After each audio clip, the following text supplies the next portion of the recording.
الله أكبر الله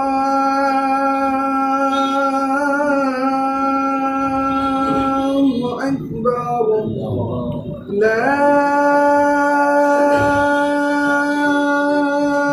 إله إلا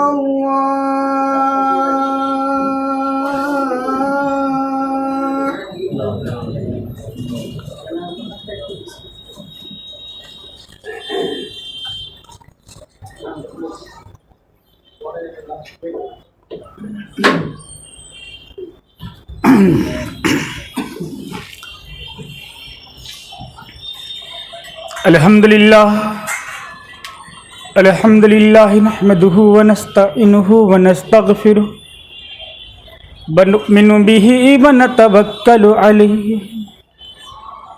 ونعوذ بالله من شرور أنفسنا ومن سيئات أعمالنا من يهده الله فلا مضل له ومن يضلل فلا هادي له وأشهد أن لا إله إلا الله وحده لا شريك له وأشهد أن محمدا عبده ورسوله أما بعد فإن خير الحديث كتاب الله وخير الهدي هدي محمد صلى الله عليه وسلم وشر الأمور محدثاتها وكل محدثة بدعة وكل بدعة ضلالة وكل ضلالة في النار فقد قال الله عز وجل في كتابه العظيم والفرقان الحميد فأعوذ بالله السميع العليم من الشيطان الرجيم بسم الله الرحمن الرحيم إن الله لا يغفر أن يشرك به ويغفر ما دون ذلك لمن يشاء وقال النبي صلى الله عليه وسلم من لقي الله وهو لا يشرك به شيئا دخل الجنة او کما قال علیہ الصلاۃ واتم التسلیم۔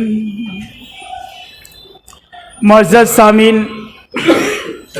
باوقار حاضرین، تمام تعریف اللہ رب العالمین کے لیے لائق و زیبا ہے، جو بلا شرکت غیر ہم سب کا پالنہار ہے، ہم سب کا خالق حقیقی ہے۔ میرے بھائیوں، شیڈیول کے مطابق وقت بہت کم ہے، اس لیے اس مختصر سے خطبے میں دین کی چند بنیادی باتیں آپ حضرات کے سامنے رکھنے کی کوشش کروں گا۔ آدم علیہ السلام سے لے کر کے کائنات کے آخری نبی جناب محمد رسول اللہ صلی اللہ علیہ وسلم تک اس روئے زمین پہ جتنے بھی انبیاء کرام آئے، سب کی کوشش اور سب کی کاوش کا مقصد ایک ہی تھا کہ لوگوں کو غیر اللہ کی عبادت سے روک کر کے اللہ کی عبادت سے جوڑ دیا جائے۔ یہی کام نوح علیہ السلام نے کیا، یہی کام موسیٰ علیہ السلام نے کیا، یہی کام عیسیٰ علیہ السلام نے کیا، اور یہی کام کائنات کے آخری نبی جناب محمد رسول اللہ صلی اللہ علیہ وسلم نے کیا۔ میرے بھائیوں، اللہ کے رسول نے فرمایا کہ ما من مولود الا ویولد علی الفطرہ فابواہ یہودانہ او یمجسانہ او ینصرانہ، کہ ہر بچہ اپنی فطرت پہ پیدا ہوتا ہے، اس کے ماں باپ اس کو یا تو یہودی بنا دیتے ہیں، یا نصرانی بنا دیتے ہیں، یا پھر مجوسی بنا دیتے ہیں۔ پتہ یہ چلا کہ دنیا میں پیدا ہونے والا جتنا بھی بچہ ہوتا ہے، جو پیدا ہوتا ہے وہ دین اسلام پر پیدا ہوتا ہے، وہ دین فطرت پر پیدا ہوتا ہے، اس کے ذہن و دماغ کے اندر اللہ کی وحدانیت رہتی ہے، لیکن جو ہی اپنے والدین کے پاس آتا ہے ان کی تربیت کے زیر اثر وہ شرک و بدعت میں اور دیگر خرافات میں مبتلا ہو جاتا ہے۔ اب میں ایک تاریخ آپ لوگ کو بتاؤں گا کہ دنیا میں شرک کا آغاز کب سے ہوا۔ آپ لوگوں کو پتہ ہونا چاہیے کہ آدم علیہ السلام سے لے کر کے نوح علیہ السلام کے مابین جو دور گزرا ہے 10 سینچریز کا، یعنی کہ 10 صدی کا، 1000 سال کا، ان صدیوں میں کہیں بھی شرک نہیں پایا جاتا تھا۔ آج دنیا میں جو برائی شرک کے نام پر پائی جاتی ہے، آدم اور نوح علیہ السلام کے بیچ کا جو پیریڈ ہے، نوٹ کیجئے گا آپ لوگ، ان میں یہ شرک نہیں پایا جاتا تھا۔ ہوتا یوں ہے کہ نوح علیہ السلام کی قوم میں 5 نیک بزرگ تھے، نہایت ہی نیک لوگ تھے۔ قرآن نے نقشہ کھینچا ہے، ان کا انتقال ہو جاتا ہے۔ ان بزرگوں کی نوح علیہ السلام کی قوم بہت عزت کرتی تھی، بہت تعظیم کرتی تھی۔ جب ان کا انتقال ہو جاتا ہے تو شیطان آتا ہے ان کے دل میں، یہ وسوسہ ڈال دیتا ہے کہ تمہارے باپ دادا اس کی تعظیم کرتے تھے، تم بھی کرو۔ ایک پیریڈ، ایک نسل جب گزر جاتی ہے، دوسری نسل میں آ کر کے کہتا ہے کہ تمہارے ماں باپ، تمہارے آبا و اجداد ان کی بہت زیادہ تعظیم کیا کرتے تھے، عبادت کی شکل میں تم بھی کیا کرو۔ جب شرک کا یہاں پہ آغاز ہوا تو شرک کو ختم کرنے کے لیے، یہ تاریخی جملہ ہے، شرک کو ختم کرنے کے لیے اس دنیا میں اگر سب سے پہلا کوئی نبی آیا تو وہ نوح علیہ السلام تھے۔ سب سے پہلا نبی تو آدم علیہ السلام بھی تھے، لیکن آدم علیہ السلام کی اولاد میں شرک نہیں تھا۔ قابیل نے حابیل کو مارا تھا، مرڈر کا واقعہ ہوا تھا، لیکن شرک کا کہیں واقعہ نہیں ہوا۔ شرک کا واقعہ حضرت نوح علیہ السلام کی قوم میں رونما ہوتا ہے۔ تب اللہ رب العالمین نے نوح علیہ السلام کو بھیجا کہ جاؤ اور شرک کی اس قباحت کو دور کرنے کی کوشش کرو۔ جب نوح علیہ السلام اپنی قوم کے اندر آتے ہیں اور کہتے ہیں، قرآن نقشہ کھینچا ہے کہ تم ان کی عبادت کیوں کرتے ہو، تو جو مجاورین تھے، جو ان کی پرستش کیا کرتے تھے، انہوں نے کہا کہ وَلَا تَذَرُنَّ آلِهَتَكُمْ وَلَا وَدًّا وَلَا سُوَاعًا وَلَا يَغُوثَ وَلَا يَعُوقَ وَلَا نَسْرًا، کہ اے لوگو تم لوگ اپنے معبودوں کو مت چھوڑنا، تم لوگ ود کو مت چھوڑنا، سوا کو مت چھوڑنا، یغوث کو مت چھوڑنا، یعوق کو مت چھوڑنا، نصر کو مت چھوڑنا، متواتر ان کی عبادت کرتے رہنا۔ تمہارے باپ دادا نے ان کی عبادت کی ہے، لہذا تمہیں بھی ان کی عبادت کرنی ہے۔ اور اس طریقے سے نوح علیہ السلام نے پہلی مرتبہ یہ مہم چھیڑی کہ دنیا سے شرک کو مٹایا جائے جہاں سے شرک کا آغاز ہوتا ہے، اور مجاورین نوح علیہ السلام کی مخالفت میں آ جاتے ہیں اور کہتے ہیں اپنے بھکتوں سے، پجاریوں سے، ان مجاوروں سے، ان مجسمہ کی پرستش کرنے والے لوگوں سے کہ نوح کے جھانسے میں مت آنا، نوح کی بات مت ماننا، نوح کی طرح تم عقیدہ مت رکھنا، بلکہ تم اپنے آباء و اجداد کی پرستش متواتر کرتے رہنا۔ اور یہیں سے اس مہم کا آغاز ہوتا ہے۔ اللہ رب العالمین کی سنت رہی ہے، قرآن کہتا ہے وَلَقَدْ بَعَثْنَا فِي كُلِّ أُمَّةٍ رَسُولًا أَنِ اعْبُدُوا اللَّهَ وَاجْتَنِبُوا الطَّاغُوتَ، کہ ہم نے ہر قوم کے اندر وَلَقَدْ بَعَثْنَا فِي كُلِّ أُمَّةٍ رَسُولًا، کہ ہم نے ہر قوم کے اندر ایک نبی بھیجا، اور اس نبی کو کس چیز کا مکلف کیا گیا تھا؟ ان اعبدوا اللہ، اس کا کام تھا لوگوں سے کہنا کہ اللہ کی عبادت کرو، وَاجْتَنِبُوا الطَّاغُوتَ، اور طاغوت سے بچو۔ اگر میں صرف طاغوت کی تشریح کر دوں تو مجھے لگتا ہے کہ میرا خطبہ آپ لوگوں کو سمجھ میں آ جائے گا۔ طاغوت کی تشریح مفسرین نے ایسے کی ہے کہ کل ما اعبد من دون اللہ فہو الطاغوت، اللہ کے علاوہ جتنی ساری چیزوں کی عبادت کی جاتی ہے وہ سب کے سب طاغوت ہے۔ بیٹا اللہ دے سکتا ہے، اللہ ہی کے اختیار میں ہے۔ بیٹا اگر آپ نے کسی غیر سے مانگا یہ طاغوت ہے۔ اللہ کے علاوہ جتنی بھی چیزوں کی پرستش کی جاتی ہے، چاہے وہ قبر کی شکل میں ہو، وہ درخت کی شکل میں ہو، وہ پتھر کی شکل میں ہو، جس چیز کی شکل میں ہو، میں مزید نام لینا نہیں چاہوں گا، اشارہ کافی ہے۔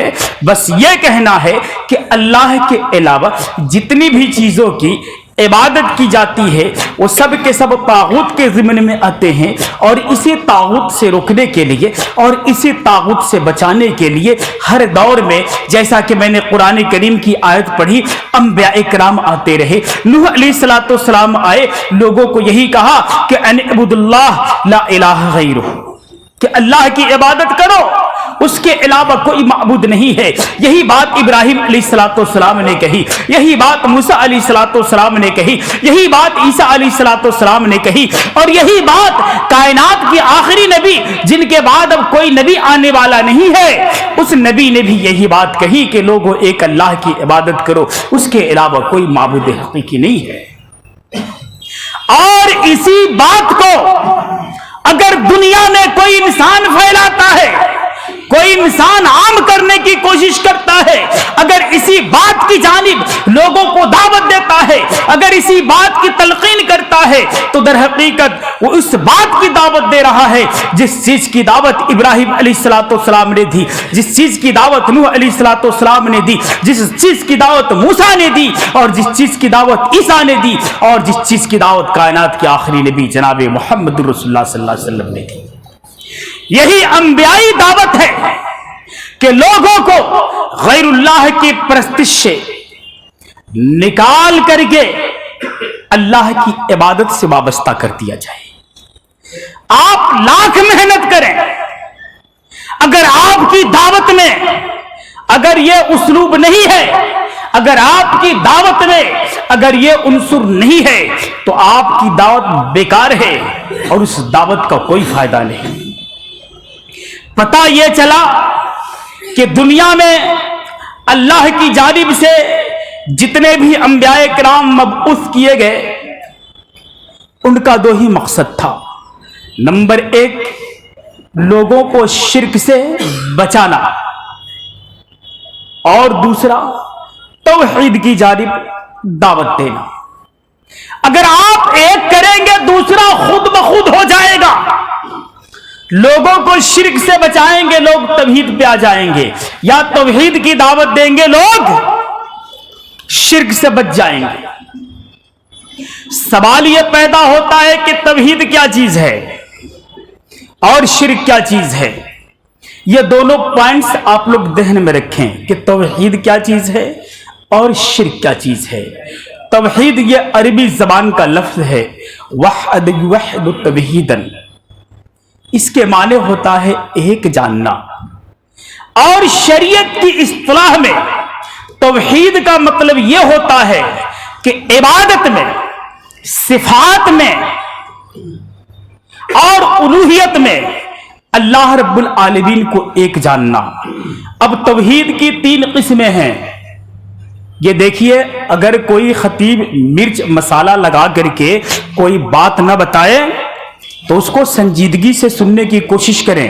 یہ دین کی بنیادی باتیں ہیں جو میں آپ لوگ کے سامنے رکھ رہا ہوں۔ توحید یہ ہماری آپ کی زندگی کا حصہ ہے، اسی پر ہمارا اسلام قائم ہے۔ اگر توحید ہے تو مسلمان ہیں، اگر توحید نہیں ہے تو مسلمان نہیں ہے۔ اس لیے دنیا میں روزہ کے فضائل، نماز کے فضائل، زکوٰۃ کے مسائل، حج کے مسائل، یہ تو بعد میں آپ سمجھیں گے۔ سب سے پہلے آپ کو یہ سمجھنا ہوگا کہ توحید کیا چیز ہے، کیونکہ آپ کے پاس اگر اے ٹی ایم میں بیلنس ہے, اے ٹی ایم کارڈ نہیں ہے, تو آپ کا کسی بھی طریقے سے پیسہ نہیں نکل سکتا. دوسرے ذرائع تو ہو سکتے ہیں, بیائی نہیں. اگر آپ کے پاس نماز ہے, روزہ ہے, حج ہے, زکات ہے, تمام تر دینی کام انجام دے رہے ہیں, برائیوں سے بچ رہے ہیں, لیکن اگر آپ کے پاس توحید کی دولت نہیں ہے تو چاہے نیکیوں کے جتنے بھی انبار ہو, آپ جہنم میں چلے جائیں گے. قرآن کہتا ہے کہ عاملۃ ناصبہ تسلا نارا حامیہ, کہ بہت سارے لوگ نیکی کر کے تھک جائیں گے, اس کے باوجود بھی جہنم میں جائیں گے. کون لوگ ہوں گے جن کا نام اعمال توحید کی دولت سے خالی ہوگا؟ اس لیے میرے بھائیوں, سب سے پہلے ہماری آپ کی ذمہ داری بنتی ہے کہ ہم سمجھیں کہ توحید کیا چیز ہے. تو میں نے توحید کی تعریف کی. اب توحید کی 3 قسمیں ہیں, اس کو سمجھنے کی کوشش کریں آپ. توحید الوہیت, توحید ربوبیت اور توحید اسماء و صفات. اب توحید الوہیت کیا ہے, توحید ربوبیت کیا ہے, اور توحید اسماء و صفات کیا ہے, اس کو جاننے کی کوشش کرے. اپنے دماغ کے دریچوں کو کھول لے اور باتوں کو ذہن میں رکھنے کی کوشش کرے. توحید ربوبیت کو ساری دنیا مانتی ہے, سکھ بھی مانتا ہے, عیسائی بھی مانتے ہیں, سب لوگ مانتے ہیں. اس میں ہر کوئی برابر کا شریک ہے. آپ دنیا میں جس سے بھی پوچھیں گے یہ بتاؤ کائنات کو کس نے پیدا کیا, سب آدمی کہے گا اللہ نے. آپ پوچھیں گے کہ کائنات کو بنانے والے کتنے ہیں, سب آدمی کہے گا ایک. ہندو گرنتھوں میں بھی لکھا یہ ایکم دیوتیہ ناستی, پیدا کرنے والا ایک ہے, یہ بھی لکھا ہے. آپ ٹرک پہ دیکھتے ہوں گے لکھا رہتا ہے سب کا مالک ایک. دنیا میں بھی لوگ کہتے ہیں کہ سب کا مالک ایک ہے, سب کا مالک ایک ہے. تو اس توحید میں سب کوئی شامل ہے. اب دوسری توحید آتی ہے توحید الوہیت. توحید الوہیت سے کیا مراد ہے؟ توحید الوہیت سے مراد یہ ہے کہ عبادت میں اللہ رب العالمین کو ایک جاننا. عبادت میں اللہ رب العالمین کو ایک جاننا. اس توحید میں آ کر کے بہت سارے لوگ کھسک جاتے ہیں. صرف مسلمان بچتے ہیں. کون؟ صرف مسلمان بچتے ہیں. توحید الوہیت کا کیا مطلب ہے؟ کہ عبادت میں اللہ رب العالمین کو ایک جاننا اور اسی کی عبادت کرنا. اپنی عبادت کو صرف ایک اللہ کے لیے خاص کر لینا. اپنے زبین نیاز کو اسی کے آگے جھکانا, اسی کے آگے رونا, اسی کے سامنے گر گرانا, اسی سے مانگنا, اسی کو داتا سمجھنا. یہ کیا ہے؟ توحید الوہیت ہے. اور اس توحید میں آ کر کے اپنی ٹیم سے, اپنی گینگ سے, اپنی پارٹی سے, اپنی صف سے سارے کے سارے لوگ نکل جاتے ہیں. بہت سارے لوگ نکل جاتے ہیں, مسلمان بچ جاتے ہیں. توحید کی تیسری جو قسم ہے وہ توحید اسماء و صفات ہے. توحید اسماء و صفات ہے. اس توحید تک آتے آتے مسلمانوں کا بھی ایک طبقہ نکل جاتا ہے. وہ کون سی توحید ہے؟ توحید اسماء و صفات کیا ہے؟ کہ جو صفت, جو خصوصیت, جو خصائل اللہ رب العالمین کی ہے وہ خصوصیت کسی اور کے اندر ثابت کرنے کی کوشش نہ کی جائے. حاضر کون ہے علم کے اعتبار سے؟ اللہ رب العالمین. ناظر کون ہے علم کے اعتبار سے؟ اللہ رب العالمین. یہ اللہ کی صفت ہے کہ نہیں ہے؟ اگر یہ صفت اگر آپ نے کسی بزرگ کے اندر تلاش کی تو آپ توحید کے اس سب سے نکل گئے. بیٹا دینے والا, داتا بخش, گنج بخش, مشکل کشا, حاجت روا, یہ کس کی صفت ہے؟ ارے اللہ کی ہے کہ نہیں؟ مشکل کشا, مشکل دور کرنے والا, حاجت روا, ضرورت پوری کرنے والا. حاجت روا کون ہو سکتا ہے؟ مشکل کشا کون ہو سکتا ہے؟ آپ کی ضرورت پوری کون کر سکتا ہے؟ آپ کو اولاد کون دے سکتا ہے؟ آپ کو بیٹی کون دے سکتا ہے؟ بیٹا کون دے سکتا ہے؟ موت کون دے سکتا ہے؟ زندگی کون دے سکتا ہے؟ کون کھلا سکتا ہے؟ کون پلا سکتا ہے؟ کون رلا سکتا ہے؟ کون ہنسا سکتا ہے؟ صرف اور صرف اللہ رب العالمین. یہ اس کی صفت ہے. اگر ان صفات کو آپ کسی چیز کے اندر, کسی پیر کے اندر, کسی فقیر کے اندر, کسی ولی کے اندر, کسی نبی کے اندر اگر آپ دیکھیں گے تو توحید کی اس سب سے آپ نکل جائیں گے اور اس طریقے سے آپ شرک میں داخل ہو جائیں گے۔ تو توحید کے جو 3 اقسام ہیں، ہمارے خیال سے لگتا ہے کہ وقت ختم ہو گیا۔ توحید کی 3 قسمیں ہیں، ان تینوں اقسام کو کما حقہ سمجھنا اور اس پر عمل کرنا، یہ اللہ رب العالمین کی جانب سے مدد کی ضمانت ہے۔ اگر آپ کے اندر توحید نہیں ہے، اگر آپ کا یہ عقیدہ نہیں ہے جو بیان کیا گیا، آپ نماز پڑھ لیں، ٹوپی رکھ لیں، بڑی بڑی داڑھیاں رکھ لیں، رات و دن ہنگامہ خیزی کرتے رہیں، اللہ کی مدد شامل حال نہیں ہو سکتی۔ ابو بکر کا ایمان ایسے ہی تھا، عثمان غنی کا ایمان ایسے ہی تھا، جیسا کہ اللہ کے رسول نے بتایا تھا۔ وہ لوگ جہاں گئے کامیابی کے جھنڈے لہرا کر کے آئے، لیکن اگر ہم نے توحید کے اس قسم سے اگر انحراف کیا تو ہم لاکھ عبادت کر لے، اللہ رب العالمین کی مدد ہم کو نہیں مل سکتی، کیونکہ جب تک آپ رب کو رب نہیں مانیں گے اور اسی طریقے سے نہیں مانیں گے جس طریقے سے اللہ نے بتایا ہے، اللہ کے رسول نے بتایا ہے، اور ابو بکر نے سمجھا ہے، عمر نے سمجھا ہے، عثمان غنی نے سمجھا ہے، حضرت علی نے سمجھا ہے، تب تک آپ نجات یافتہ نہیں ہو سکتے۔ اللہ رب العالمین ہم تمام لوگوں کو ان باتوں پر عمل کرنے کی توفیق دے، توحید پر ہمیں عمل پیرا ہونے کی توفیق دے، ہم لوگ کو شرک و بدعت سے بچائے، ہمارے اندر آپسی بھائی چارگی پیدا کر دے، ہمیں کتاب و سنت کے مطابق زندگی بسر کرنے کی توفیق دے، آمین۔ تقبل دعانا یا رب العالمین۔ بارک اللہ لنا ولکم فی القرآن العظیم ونفعنا وإیاکم بالآیات والذکر الحکیم، انہ تعالی جواد کریم ملک رؤوف الرحیم۔